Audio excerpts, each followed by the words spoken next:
Okay, so alright students, once again we are starting chapter number 3 polynomials, जहाँ पर हम लोगों ने 3.2 किया था। इसके लास्ट वाले लेक्चर 1 में हम लोगों ने क्वेश्चन नंबर 1 से लेकर क्वेश्चन नंबर 5 किया था। Now we are moving ahead to the question number 6। But before moving ahead to the question number 6, यहाँ पर 8th स्टैंडर्ड में अगर तुम्हें पता होगा, so there was a division. हम लोग डिवीजन ऑफ पॉलिनोमियल एक चैप्टर था, 10th चैप्टर था।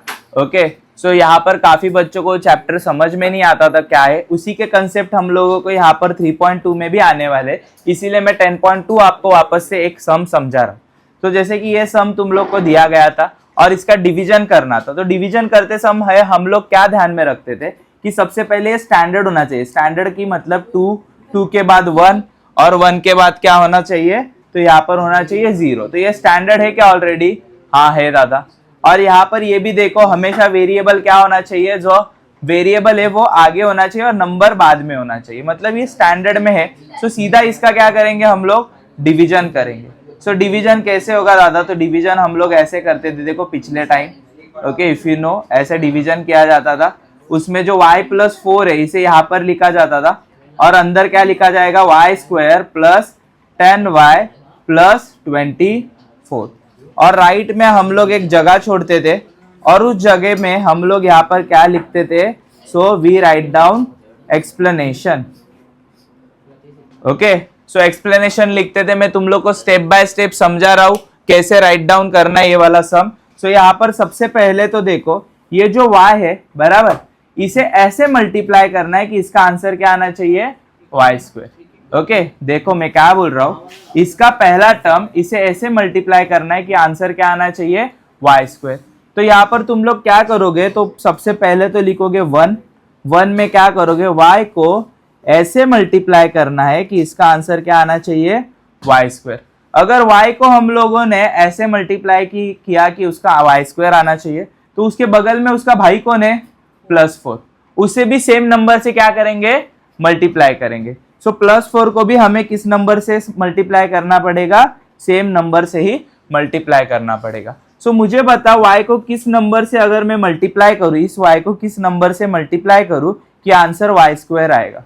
काफी इजी है दादा। यहाँ पर y 1 है, मतलब y से मैं और एक y से मल्टीप्लाई करूँ तो 1 और 1 कितने बन जाएंगे, 2 बराबर। सो यहाँ पर मैं किससे मल्टीप्लाई करूंगा दादा, y से। अगर ऊपर y से किया तो नीचे भी किससे करना पड़ेगा, y से। सो यहाँ पर देखो, इधर मैं लिख दूंगा y, नीचे भी लिख दूंगा y। सो मुझे यहाँ पर आंसर क्या मिल रहा है, y इंटू y कितना हुआ यहाँ पर, y², और 4 इंटू y कितना होगा। सो ये जो रेड वाला y है ना, इसे मैं कहां पर लिखूंगा, ऊपर बराबर। और नीचे क्या लिखूंगा मैं, तो दादा मैं नीचे लिखूंगा y² और दूसरा क्या लिखूंगा, +4y। बाजू बाजू में लिख दिया। Hope you understood. यहाँ पर सब्सट्रैक्शन का साइन आएगा क्योंकि डिवीजन में सब्सट्रैक्शन होता है, प्लस के साइंस बन जाते हैं माइनस, जैसे +y² माइनस बन गया, प्लस कितना बन गया, माइनस। मुझे बताओ y² और y² दोनों भी क्या हो जाएंगे, कट जाएंगे। यहाँ पर 10 में से 4 जाएगा तो कितने y आएंगे, 6y, और 24 जो है वो कहां पर आ जाएगा, नीचे। आ रहा है दिमाग में? ओके, फिर हम लोग सेकेंड स्टेप वापस से करते थे। y को ऐसे मल्टीप्लाई करना है कि इसका आंसर अभी कितना आना चाहिए, तो 6y आना चाहिए बराबर। सो y को ऐसे मल्टीप्लाई करेंगे कि आंसर क्या आना चाहिए, 6y। अगर y को किया मल्टीप्लाई तो उसका भाई को बुरा लगेगा +4 को, तो नीचे वापस से मैं क्या लिखूंगा, +4। आ रहा है समझ में? सो y को किससे मल्टीप्लाई करने के बाद सार्थक यहाँ पर 6y आएगा। सबसे पहले बोलो y तो है दोनों जगह पे, मिसिंग कौन है, तो यहाँ पर क्या डालूंगा, बराबर। अगर ऊपर 6 तो नीचे भी क्या आएगा, सो दोनों जगह पे मैंने लिख दिया 6, और यहाँ पर ऊपर y के बगल में भी क्या लिख दिया, y+6 ऊपर। आया समझ में? उसके बाद मुझे बताओ 6 इंटू 4 कितना होगा, 6 4 जा 24, कितना आया, 24। ओके, अभी मुझे बताओ नीचे में क्या लिखूंगा दादा, 6y, ये 6y लिखूंगा और बाजू में क्या लिखूंगा, 24 बाजू में लिख दिया। ये माइनस का साइन आएगा तो प्लस बनेगा माइनस, प्लस बनेगा माइनस, उसके बाद मुझे बताओ दोनों भी ये कट हो जाएंगे, ये दोनों कट हो जाएंगे, रिमाइंडर में क्या बचेगा? क्वोशंट का आंसर कितना मिला है? y plus. कैसे सॉल्व करते थे डिवीजन? 8 में, समझ में आ रहा है? ओके अभी 9th में भी हमें उसी तरीके से करना है सॉल्व। देखो यही सॉल्व किया ना मैंने अभी। ओके उसके बाद आंसर कैसे लिखा करते थे? Quotient is equal to y plus 6, remainder is equal to 0। Hope you understood. Okay अभी आगे बढ़े। सो आगे बढ़ के यहाँ पर तुम लोग देख पा रहे हो, divide the first polynomial by second polynomial. यहाँ पर भी हमें डिवीजन करना है। सबसे पहले तो यहाँ पर मुझे बताओ वेदांत ये स्टैंडर्ड फॉर्म में है क्या? नहीं है। एक्स क्यूब के बाद क्या आना चाहिए? एक्स स्क्वायर आना चाहिए। नहीं, इसीलिए मैं क्या दूंगा? 0x square. 0x स्क्वायर के बाद क्या आना चाहिए? 0x1 आना चाहिए। उसके बाद ही क्या आएगा? नंबर। तो अभी ये स्टैंडर्ड फॉर्म में बन गया? हाँ जी बन गया। तो इसे मैं लिखूंगा स्टैंडर्ड फॉर्म में। कौन से फॉर्म में लिखूंगा? अगर स्टैंडर्ड फॉर्म में नहीं है तो इसे सॉल्व करना नामुमकिन है। तो स्टैंडर्ड फॉर्म में x cube plus 0x square plus 0x minus 64, और दूसरा वाला जो है वो क्या आएगा? Divided by x minus 4। दूसरा वाला तो परफेक्ट है। ओके अभी यहाँ पर हम लोग क्या करेंगे? तो सबसे पहले तो मैं यहाँ पर ऐसा लाइन ड्रॉ करूंगा डिवीजन के लिए। देखो ये लाइन ड्रॉ की है हम लोगों ने डिवीजन के लिए। यहाँ पर क्या आएगा? x माइनस, और अंदर क्या आएगा? X cube plus 0x square plus 0x minus, और यहाँ पर राइट हैंड साइड में हम लोग क्या लिखेंगे? एक्सप्लेनेशन। आ रहा है एक्सप्लेनेशन? ओके अभी एक्सप्लेनेशन, पहला वाला एक्सप्लेनेशन, फर्स्ट वाला एक्सप्लेनेशन। x को ऐसे मल्टीप्लाई करोगे कि आंसर क्या आना चाहिए? X cube. दादा क्या लिखा समझ में नहीं आया? इस x को ऐसे मल्टीप्लाई करोगे कि आंसर क्या आएगा? X cube. अगर x को किया तो उसका भाई जो है -4 उसको बुरा लगेगा, तो दादा उसे भी कर देते हैं ना हम लोग। तो -4 को भी ऐसे मल्टीप्लाई करेंगे कि उसका आंसर कुछ तो आएगा, बराबर। सो x को क्या किससे मल्टीप्लाई करने के बाद एक्स क्यूब आएगा? अरे काफी चिंदी है दादा। इधर एक्स स्क्वायर डालूंगा तो 2, और इधर कुछ नहीं है 1, मिलाकर कितने होंगे? 3, और नीचे भी किधर एक्स स्क्वायर से ही करना पड़ेगा, बराबर। सो ऊपर यहाँ पर क्वेश्चन में क्या आ गया? एक्स स्क्वायर, बराबर। उसके बाद यहाँ पर -4 अगर एक्स स्क्वायर को दादा मल्टीप्लाई करता है तो आंसर कितना आएगा? -4x square. सो यहाँ पर ये दादा दो जन है, इसे मैं इधर नीचे लिखूंगा ना? हाँ जी बराबर, नीचे लिखेंगे। सो नीचे लिखेंगे मतलब क्या आएगा यहाँ पर? X cube minus 4x square लिख दिया। यहाँ पर लाइन मारेंगे। उसके बाद मुझे बताओ ये सब्सट्रैक्शन होगा तो ये जो प्लस एक्स क्यूब है माइनस बना, ये जो माइनस है ये क्या बना? प्लस। उसके बाद ये दोनों बिचारे तो कटे क्योंकि सेम सेम है। उसके बाद अभी नीचे क्या बचेगा सम्राट जेठवा? तो +4x बचेगा ना नीचे। क्या बचेगा? +4x, क्योंकि +4x स्क्वायर को अगर 0x स्क्वायर में डालोगे तभी आंसर क्या मिलता है? 4x square. उसके बाद नीचे सबको उठाओ, इन सबको नीचे लेकर आओ तो बनेगा 0x माइनस 64। आ रहा है समझ में? अभी यहाँ पर दूसरा एक्सप्लेनेशन में लिखूंगा, x को ऐसे मल्टीप्लाई करो कि उसका आंसर क्या आना चाहिए? तो उसका आंसर आना चाहिए 4x स्क्वायर। ओके तो यहाँ पर मैंने लिख दिया उसका आंसर आना चाहिए 4x स्क्वायर। सो किससे मल्टीप्लाई करेंगे? उससे पहले अगर x को किया तो उसके भाई को भी बुरा लगेगा, मतलब -4 को भी बुरा लगेगा, तो नीचे मैंने -4 भी लगा दिया। ओके सो यहाँ पर मुझे बताओ -4 को और x को किससे मल्टीप्लाई करेंगे? दादा काफी इजी, यहाँ पर x से, बराबर। यहाँ पर x स्क्वायर है, मतलब दादा एक x तो देना पड़ेगा क्योंकि 1 और 1 तभी तो यहाँ पर 2 बनेगा ना। ओके बट दादा यहाँ पर 4 भी है, यहाँ पर 4 नहीं है, तो 4 और x देंगे तो x स्क्वायर बनेगा ना 4x स्क्वायर। सो यहाँ पर मैं लिखूंगा दादा 4x, नीचे भी मैं क्या लिखूंगा? 4x। नीचे 4 4 जा कितना होता है दादा? -16, तो मैं यहाँ पर क्या लिखूंगा? -16x। और ये जो बीच वाला 4x है इसे ऊपर भी तो लिखना पड़ेगा ना। ऊपर क्या आया? ये +4x। अभी मतलब दादा ये इन दोनों को इधर नीचे लिखना है, हाँ जी बराबर है। तो लिखो चलो क्या आएगा, 4x square minus 16x, subtraction का साइन दे दिया। उसके बाद मुझे बताओ प्लस बनेगा माइनस, माइनस बनेगा, ये दोनों हो गए कट। उसके बाद प्लस 16x में 0x ऐड करोगे तो आंसर कितना मिलेगा, प्लस 16, और ये आ गया अभी माइनस 64 नीचे। अभी थर्ड वाला यहां पर करेंगे दादा स्टेप, सेम ही स्टेप पे x को ऐसे मल्टीप्लाई करो कि इसका जो आंसर है वो आना चाहिए 16x, प्लस 16x, क्या आना चाहिए, प्लस 16x। तो यहाँ पर मैं लिखूंगा क्या आना चाहिए, प्लस 16। अगर x को किया तो इस -4 को बेचारे को बुरा लगेगा, क्योंकि वो उसका कौन है, भाई, बाजू बाजू में है, बराबर। सो उसे भी सेम नंबर से मल्टीप्लाई करेंगे, तो x को किससे मल्टीप्लाई करने के बाद 16 आएगा, 16 से। नीचे भी किससे करूंगा, तो मुझे बताओ 16 4 जा कितना आता है,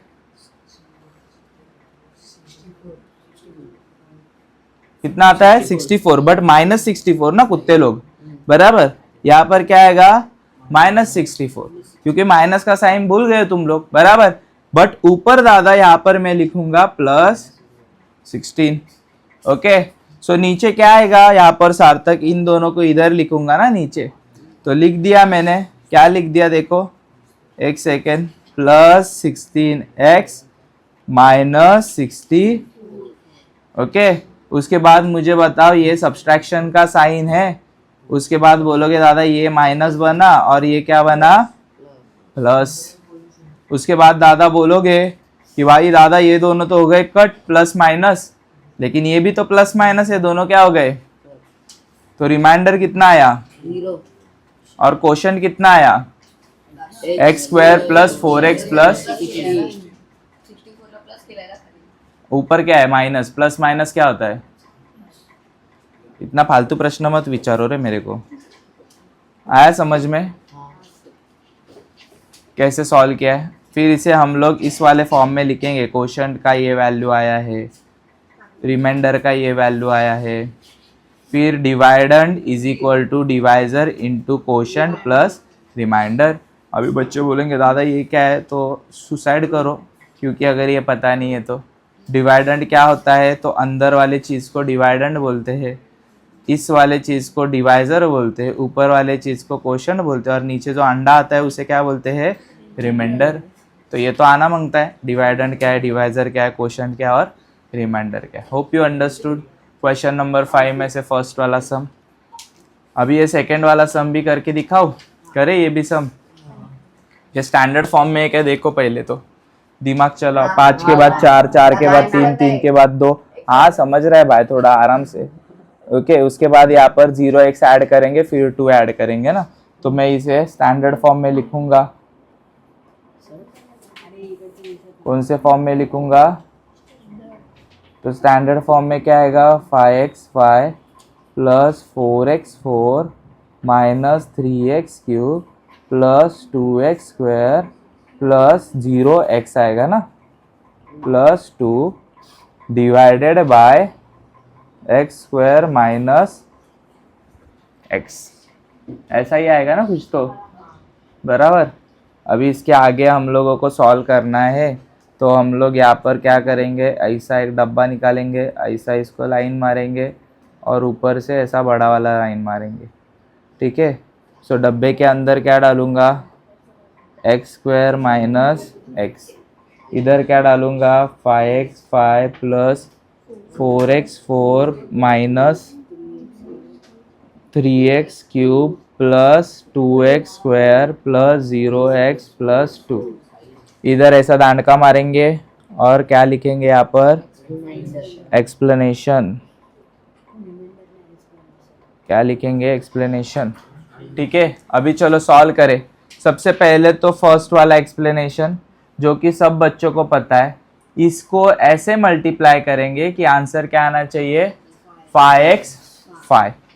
चलो ठीक है दादा, करते हैं। एक्स स्क्वायर को ऐसा मल्टीप्लाई करो कि आंसर क्या आना चाहिए, 5x5। क्यूब है वो अंधे, 5x5 है ना, पावर 5। हाँ तो आंसर रहेगा। ओके ठीक है। उसके बाद यहाँ पर देखो, अगर इसे किया x को, तो भाई का इधर भाई भी तो है -x, उसे भी तो मल्टीप्लाई करना पड़ेगा, उसे बुरा लगेगा। सो नीचे -x को भी सेम नंबर से क्या करेंगे, मल्टीप्लाई। आ रहा है समझ में, दिख रहा है तुम लोगों को? ओके। अभी यहाँ पर मुझे बताओ किससे मल्टीप्लाई करोगे तुम दोनों? तो यहाँ पर दादा x² है, मतलब यहाँ पर आएगा x3। इधर 1 है, इधर 5 है, मतलब दादा इधर क्या डालूंगा, तो अंदर क्या आएगा, इधर भी अंदर क्या आएगा, आ रहा समझ में? उसके बाद ऊपर भी क्या डालूंगा, 5x।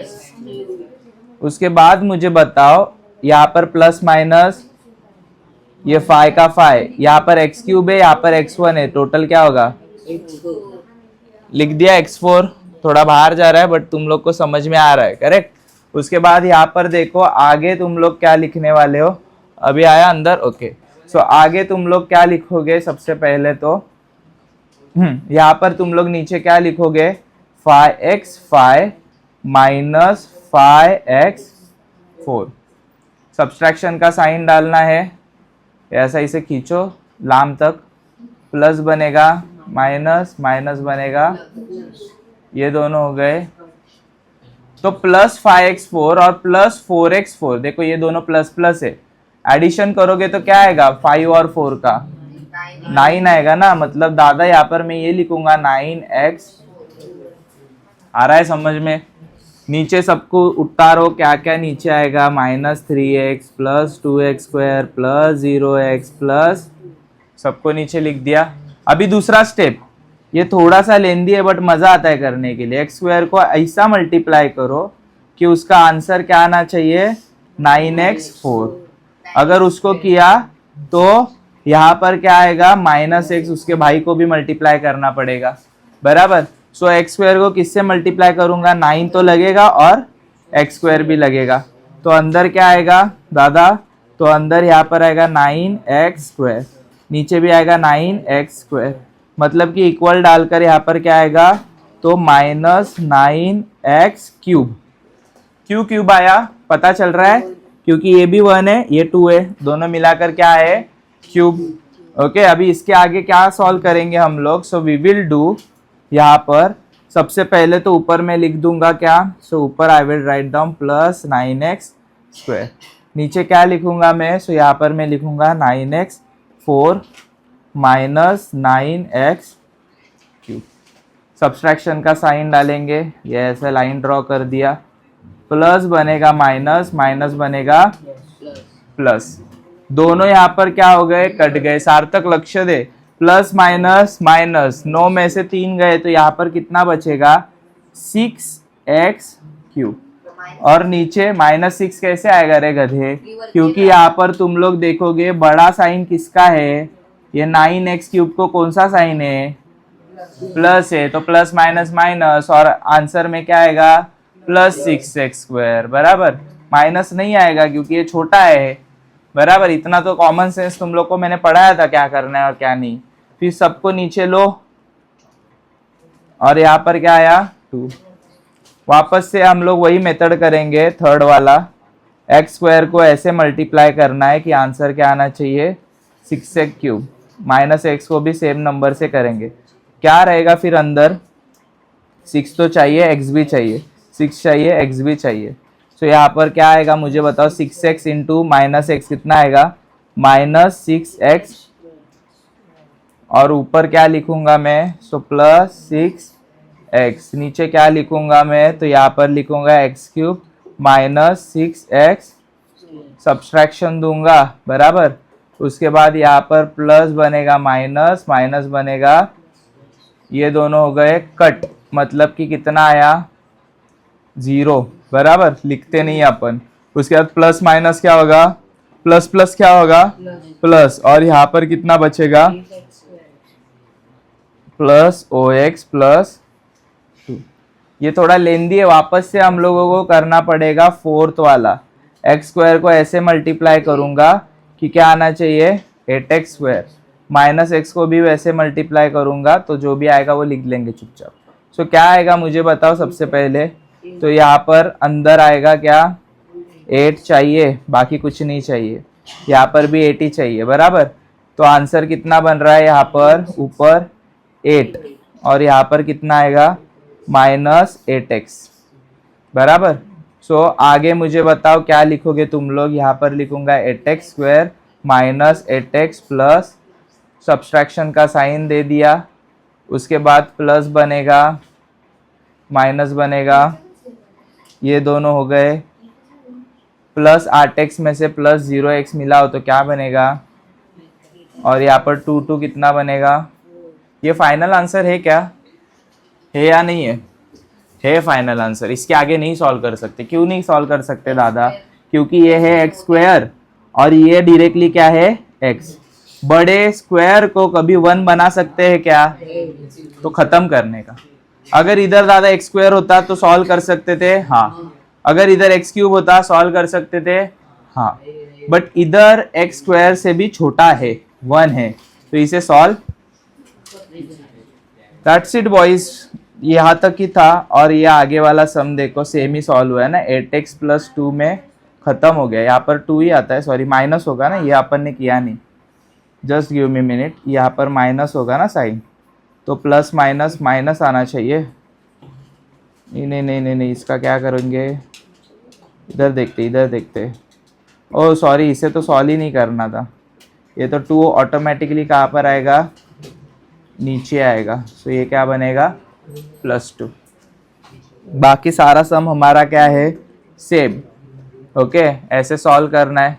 Hope you understood. अभी लास्ट वाला क्वेश्चन है, क्वेश्चन नंबर 6। ये थोड़ा सा खूंखार दिखता है बट खूंखार नहीं है। यहाँ पर देखो, यहाँ पर मैं किया हुआ हूँ।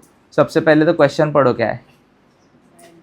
Write down the information form of the algebraic explanation and simplify. There is a rectangle form with the length of the 2a² + 3b² और breadth कितना है, a² + b² metre. The farmer used a square shaped plot. The farm built a house. The side of the plot was a² - b² meter. What is the area of the remaining part of the farm? सबसे पहले तो मैं यहाँ पर drawing से तुम लोग को समझाऊंगा। लेट सपोज ये रेक्टेंगल फार्म है, खेती है, बराबर। फार्मर की खेती का जो लेंथ दिया हुआ है वो कितना दिया हुआ है, लेंथ 2a² + 3b²। ये लेंथ दिया हुआ है खेती का। ब्रेथ मतलब कि रुंदी कितनी है खेती की, a² + b²। अभी खेती के अंदर ही यहाँ पर फार्मर का एक क्या है, प्लॉट, जो वो इस्तेमाल करता है, हाउस के लिए इस्तेमाल करेगा। तो उसका एक स्क्वायर प्लॉट है, सपोज ये मान लेते, बराबर। तो इसका उसने एरिया दिया है, कितना है, a² हाँ साइड, एक साइड अगर a² - b² है तो ये भी सेम होगा, ये भी सेम होगा और ये भी सेम होगा। क्यों, क्योंकि स्क्वायर वाला प्लॉट है ना, सारे स्लाइड क्या होते हैं, सेम ही होते हैं। अगर मैं सबसे पहले रेक्टेंगल का एरिया निकालू, एरिया ऑफ रेक्टेंगल निकालू, और उसके बाद निकालूंगा एरिया ऑफ स्क्वायर, इन दोनों को माइनस करूंगा तो मुझे क्या मिलेगा, सिर्फ फार्म का एरिया। किसका एरिया मिलेगा, फार्म का एरिया। कैसे समझ में आ रहा है, बड़े वाले प्लॉट में से, मतलब फार्म के प्लॉट में से छोटा वाला जो फार्मर का प्लॉट है उसे माइनस करेंगे तो मुझे सिर्फ किसका मिलेगा, फार्म का एरिया, जो कि मैं यहाँ पर समझा रहा हूँ। देखो यहाँ पर एरिया जो है वो कितना है, पूरे प्लॉट का ये है लेंथ इंटू ब्रेथ, और इसमें से फार्मर इतना यूज कर रहा है, मतलब कि ये उसका स्क्वायर है, बराबर। तो अगर मैं इसमें से इस वाले एरिया को माइनस करूं तो मुझे कौन सा एरिया मिलेगा, ये जो बचा हुआ फार्म है ना, ये मिलेगा। तुम लोगों ने कभी खेती देखी होगी तो खेत बड़ा रहता है और एक इधर घर भी रहता है ना किसी का, फार्मर का। तो ये पूरा का पूरा खेती में नहीं आता, ये खेती और बाकी का उसका क्या है, पर्सनल लैंड है। सो खेती निकालने के लिए पूरे खेती का मैं एरिया निकालूंगा, फिर घर का एरिया निकालूंगा, उसमें से बड़े खेती का एरिया में से छोटे खेती का एरिया क्या करेंगे, सब्सट्रैक्ट, तो हमें ये मिलेगा ना। तो वही करना है, कुछ नहीं करना है। सबसे पहले तो यहाँ पर मैं लिखूंगा length of the rectangular farm, कितना है ये, उसके बाद breadth of the rectangular farm जो कि ये है। So area of the rectangle निकालने के लिए फॉर्मूला बचपन में पढ़े ना, क्या होता है, लेंथ इंटू दोनों को क्या करेंगे, पॉलिनोमियल्स को मल्टीप्लिकेशन मैंने सीखा है कैसे आता है। पहले इसे उठाओ, ये पूरे ब्रैकेट को क्या करेगा, फिर इसे उठाओ, ये पूरे ब्रैकेट को क्या करेगा, यही है ना। उसके बाद ये इसे मल्टीप्लाई करेगा, बाद में इसे, उसके बाद ये पहले इसे करेगा और इसे, यही लिखा है देखो, आया समझ में। 2 आया, ए स्क्वायर कितना आया, A4, 2 आया, ए स्क्वायर इंटू बी स्क्वायर, उसके बाद 3 का 3 आया, बी स्क्वायर और ए स्क्वायर, उसके बाद यहाँ पर 3B4 आया, क्योंकि स्क्वायर और स्क्वायर है ना, तो समझ में आ रहा है। ये 2 और ये 3 कितने बने, 5। सो ये हमें पूरे के पूरे रेक्टेंगल का क्या मिला है, एरिया। अभी स्क्वायर शेप का एरिया देखो, स्क्वायर शेप का एरिया निकालने के लिए फॉर्मूला क्या होता है, साइड इंटू, तो 2 बार साइड का क्या करो, मल्टीप्लाई, एक बार ये पूरा इसको क्या करेगा, मल्टीप्लाई, उसके बाद -B² पूरे इसको क्या करेगा, देखो वही हुआ है, आंसर क्या मिला है, A4 - 2A² plus B4 square metre. अभी ये बड़े एरिया में से इस छोटे वाले एरिया को क्या करेंगे, सब्सट्रैक्ट। यहां पर वही किया है, area of the remaining part of the farm, the area of the farm minus area of the square. ये एरिया ऑफ द फार्म था बड़ा वाला, छोटा वाला क्या करेंगे, माइनस। लेकिन जब भी माइनस का साइन बाहर होता है तो मैंने समझाया था, ये जो प्लस है ये क्या बनेगा, माइनस, ये माइनस क्या बनेगा और ये प्लस क्या बनेगा, यही हुआ देखो, ये माइनस बन गया, ये माइनस प्लस बना और ये प्लस क्या बना। उसके बाद A4 है, देखो यहाँ पर A4, यहाँ पर कहीं पर A4 दिख रहा है क्या, हाँ, 2A में से A गया तो कितना बचेगा, A ही बचेगा। 5A² B² है, यहाँ पर 2A² B² है, 5A² और 2A दोनों को ऐड करेंगे तो कितना बनेगा, 7। 3B4 है और यहाँ पर माइनस है, 3 में से 1 गया तो कितना बचेगा, 2। तो ये क्या था, actual farm. The area of the remaining part of the farm is this. खत्म। Hope you understood the lecture. ये हम लोगों ने क्वेश्चन नंबर 6 भी किया है यहाँ पर, और ये तुम लोगों को मैंने आज समझाया कि कैसे डिवीजन किया जाता है। ओके, थोड़ा लेंदी प्रोसेस है बट इजी है। Okay, so that's it for today guys, hope you understood. आने वाले लेक्चर में हम लोग करेंगे सीधा प्रैक्टिस सेट 3.3।